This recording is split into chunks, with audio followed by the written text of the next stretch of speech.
everyone. Welcome to OME's first Zoom Intersections newsletter. My name is Chris Campbell. My pronouns are he, him, and his, and I'm one of the assistant directors in the Office of Multicultural Education. Welcome. What is Zoom Intersections, you may ask? Well, OME has decided to turn its monthly PDF newsletter into a video format. No worries, you will still be able to get a recap of our events, programs, learn how to stay engaged with the office, and stay up to date with campus news and events. Without further ado, let us jump into a recap of our July programs and events. July 9th, we had the pleasure of kicking off the College Transition Program, CTP. This new program serves incoming first-year students who identify as first-generation college students, students of color, students eligible for the Pell Grant, and students who were invited to the Passport Program.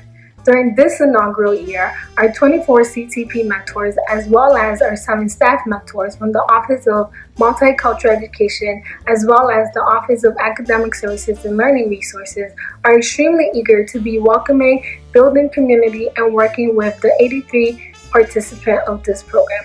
We know these next 8 weeks will be a growing opportunity for both our 83 participants as well for all of us on staff.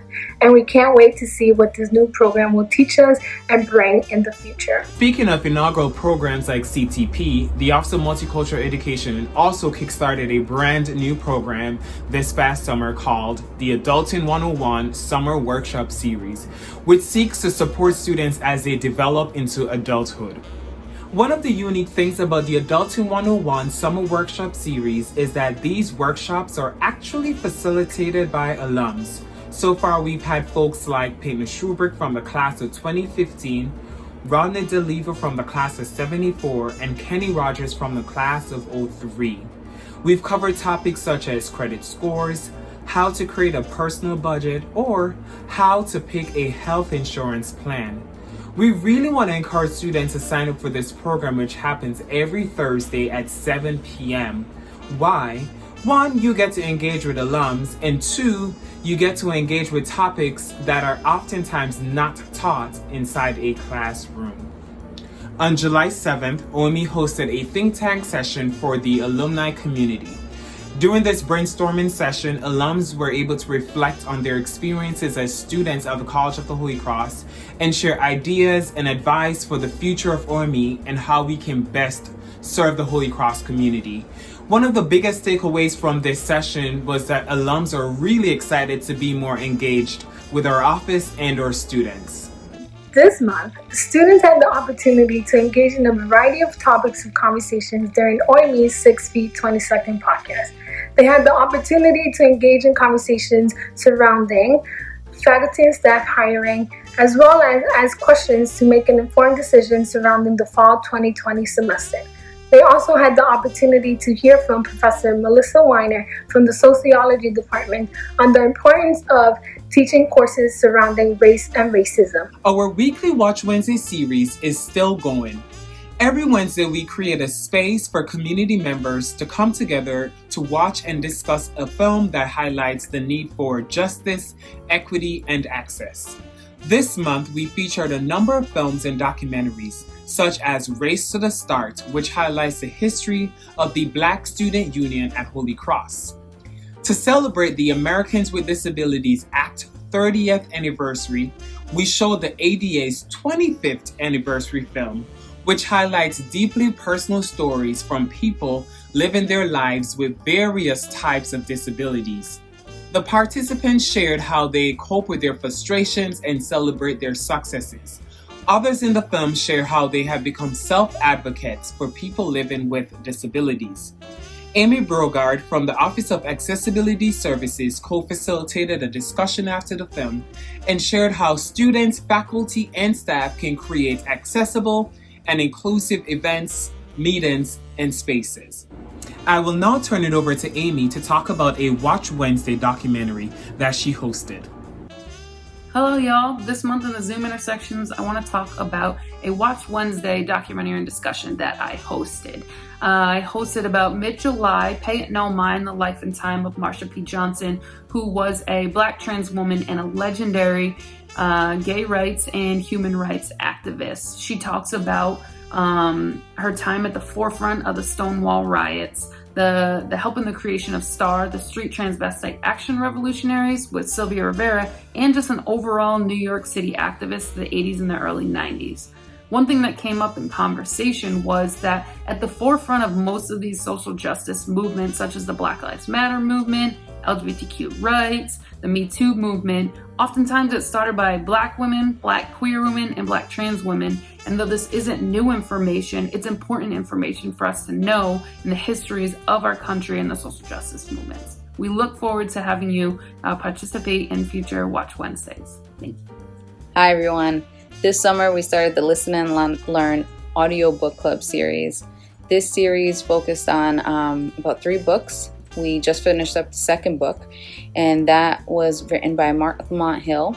It's called Nobody, Casualty of America's War on the Vulnerable, From Ferguson to Flint and Beyond.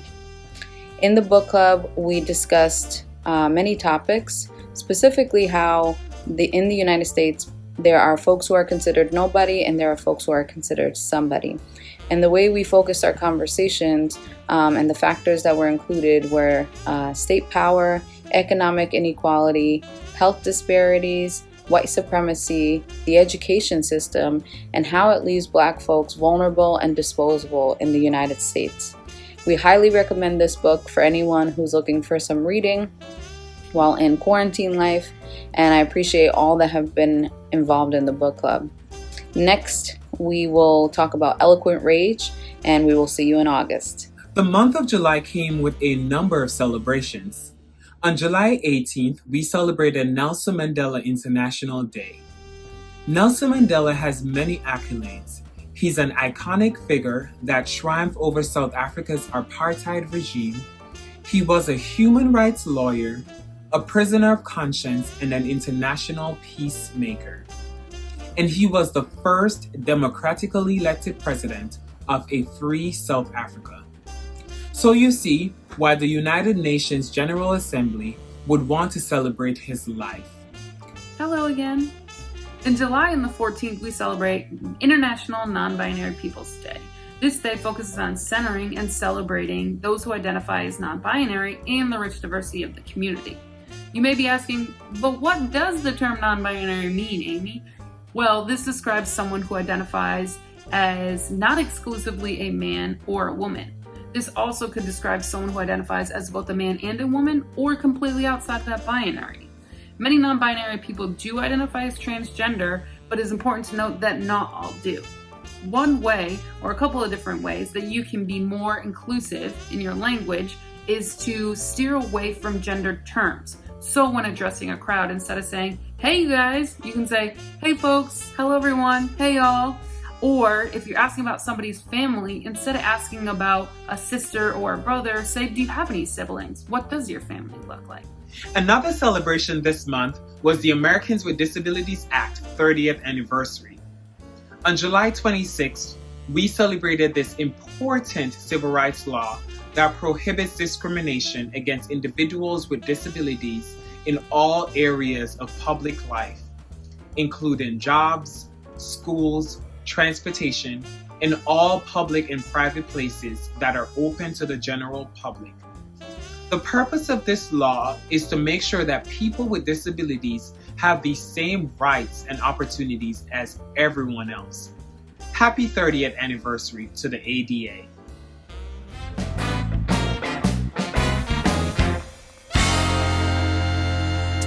Hello everyone, we have with us today one of our amazing students at the College of the Holy Cross, Mia Austin. Mia, can you tell us about yourself? Hi everyone, my name is Mia. I'm from Waterbury, Connecticut. I am a psychology and Africana studies double major. Some campus involvement I have is I'm currently the BSU co-chair. I am the co-founder of WOCA, also known as Women of Color Athletes, and I am a CTP mentor. In the past, I've also been an Odyssey mentor, a summer orientation leader, as well as the vice president of the class of 2022. Awesome. What would people be surprised to know about you? So the first thing I want to say is that I can sing, but we know, if you know me, it could be a little rusty sometimes. So I'll say that something that people would be surprised to know about me is that I actually danced for about 10 years. I did ballet, tap, jazz, a little hip hop here and there. So yeah, if you want me to bust out a move, I got you. What is your favorite thing about Holy Cross? So that's a hard question. There's a lot to really enjoy about Holy Cross, as cliche as that sounds. But one thing I truly admire is the community. Holy Cross is a community 4 seasons all year round, and that's something that I truly can appreciate and admire, because I know that the Holy Cross community runs deep, whether it's in between fall and spring semester, whether it's in the summer. I know that I always have the community behind my back, and I can really rely on them as resources. And it's even better to know that they're also family members to me. Everyone I've met at the school, whether it's mentors, staff, faculty, even my friends, roommates, all of them, all of the above have always been mentors and family to me. And who has been your favorite professor so far, and why? My favorite professor has to go to Professor Thomas Doughton. He's been an awesome professor on every level. I just love the honesty in all that I learn in his class and outside the classroom. If I catch him in the library, every conversation I leave with learning something new and something to really reflect on. And I think that really shows the Holy Cross's mission, which is to really be reflective and engage in dialogue. And Professor Thomas Doughton has taught me that, as well as kind of made me really want to embrace the Africana Studies discipline and really dive deeper into that. So I thank Professor Doughton for that forever, and I really just admire taking his first intro level class, and I hope that what I learned in that class I can implement into my future. Speaking of future, what is your ultimate career goal? So I actually want to be a professor. I hope to obtain my PhD shortly after college, and so that I can be a professor. I understand there's not a lot of Black women in higher education, and I want to make that difference because I know how important it is to have different conversations in the classroom, and I know how important it is to relate to people in the classroom. So I'm hoping that's something that I can really do with my life and do for students, current students, and students that are to come. Thank you for that. What is one thing that has constantly been on your mind lately? I wake up every day and I'm like, wow, we're really in the middle of a pandemic. That's crazy. Something I could tell my grandkids. So I guess that's one thing that's been on my mind lately, and just seeing how we're going to all adapt to this new life. I know that through the Holy Cross community, there's going to be so many different ways for us to engage, and we always look for that holistic experience. So I'm just excited to see how that experience is going to look like this fall and in the future. I know it's going to be a good one no matter the circumstances. So I guess something that's been on my mind is just what's next. And what is one advice you would give to incoming students?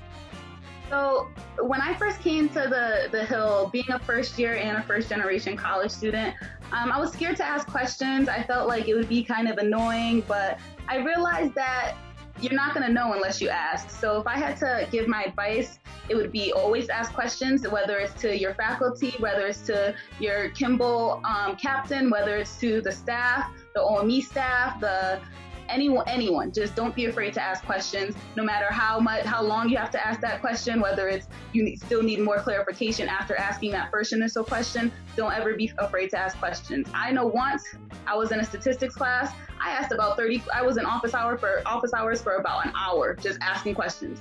And at one point I was like, I feel bad. But at the same time, I left the office hours knowing, what I needed to know. So I just think that you have to ask questions and don't be scared to do so, because everyone's here to help, but you also have to, bring forward yourself a little bit by asking those initial questions. Thank you, Mia. Thanks. We are here to support the Holy Cross community through community building and providing a supportive virtual space.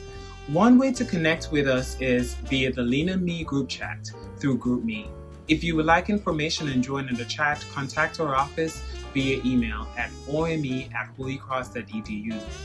You can also follow us on Facebook at Holy Cross OME, or on Instagram at holycross_OME to engage in movies, watch parties, listen and learns, weekly workshops, Facilitation Fridays, and many other opportunities. OME staff members are also available for individual meetings via phone, Google Meet, or Zoom. If you need to schedule a time to speak with an OME staff member or just looking to connect, please email our office or reach out directly to a staff member. We would now like to end our first Zoom Intersections newsletter, honoring and remembering the lives of C.T. Vivian and John Lewis, two pioneers and iconic leaders of the civil rights movement. I got in trouble. It was good trouble. It was necessary trouble. We do not want our freedom gradually, but we want to be free now. Violence cannot solve human problems.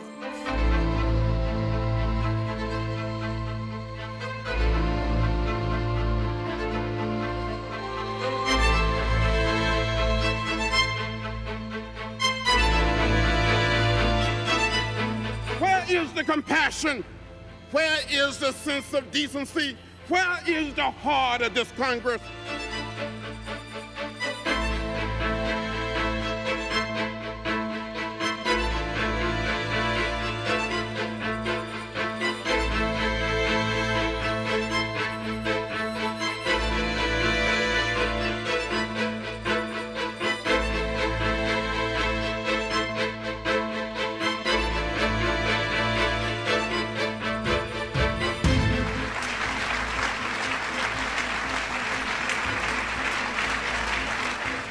We love America so dearly.